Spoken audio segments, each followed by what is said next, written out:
আল্লাহ আপনি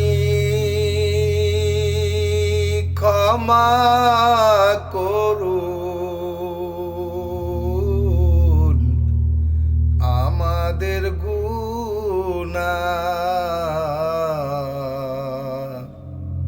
মাপ না করলে যাব কোথায় আপনি বলেন না। মাপ না করলে যাব কোথায় আপনি বলেন না। আল্লাহ আপনি ক্ষমা করুন আমাদের গুনাহ, মাপ না করলে যাব কোথায়